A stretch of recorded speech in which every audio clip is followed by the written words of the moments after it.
When is a good time to panic? Because nobody cared about the first two. When the cops finally did put Mr. Johnson and Miss Kelly back together again, nobody cared. It's just a nut, they said. It's just some loser who doesn't get out enough. But then there were 3 more dead bodies, and the press said, oh shit, we better come up with a name. And IK, otherwise known as the Image Killer, became national news. Posts a clue on Monday, Gangsta on Tuesday, reshares it Wednesday. And holy shit, did that take off. For the first time in history, folks, a serial killer has their very own social media following. I just want you to think about that for a minute. There are literally a couple million people out there following a psycho. And I'm one of them, and I feel bad about it, but I gotta know, and so do you, and that's why we're doing it. And if you are following her, and I did say her, you've seen her most recent work in the late Farrah Isaacs, also known as Victim Number 6. Which, in serial killer terms, means that our little social media psycho has just turned semi-pro. Mom and Dad must be proud. So, is it a good time to panic? I'm your host, Ben Robinson, and here's what we know.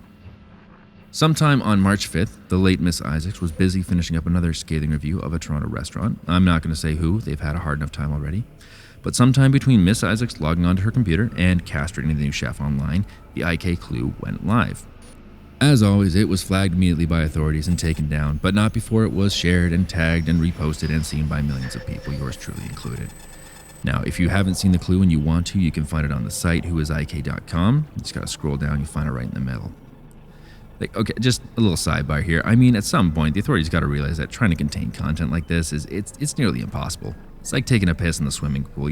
Once it's in there, there's really not much you can do about it. Sorry for the segue there.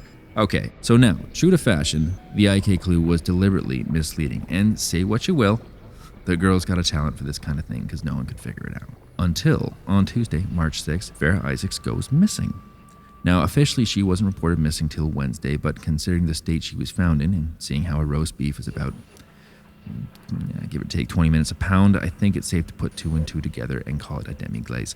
So, Wednesday morning rolls around, and IK posts her handiwork. I'm not going to go into too much detail here. If you really want to know what happened to her, and if you somehow magically don't know, you can find the pictures online. And for those that don't want to know, feel free to go put your head in the sand. Have you done that? Fantastic. Now, let's get into the question that I'm sure is baking a few noodles out there, because for the bulk of this podcast, I've been saying she. You heard me right. That's right. She is a serial killer. She is still out there. She is a lady. Now, how do I know this? Well, I don't. This is just my opinion, and I've been doing this a long time, so we're just going to assume that my opinion means more than your opinion. Okay, have we covered that? Excellent. Exhibit A. So to date, there has not been a single victim over 160 pounds. The gentlemen have been represented, but none of them were that big, and they sure as shit weren't prize fighters. They were all manageable. I'll say that again, manageable. Overpowering them, getting the upper hand, manageable. Moving a dead body of 160 pounds, for example, manageable. Which leads me to believe that our killer is not some 6-foot-tall, roided-out gym rat. Could be, for sure. It's just my opinion, but we already established it's more important than yours. So I don't think it is. Exhibit B, the victims are varied. There's no attention to creed, color, race, gender, or politics. IK is not of discerning taste. You look at every male serial killer throughout history, they are creatures of habit, often driven by their sexual desire, whereas the only connection I found between her victims is that they each had over 5,000 followers on social media. Which is why I think we're dealing with something new. A new breed of femme fatale. Because maybe she wants to be Queen Bee.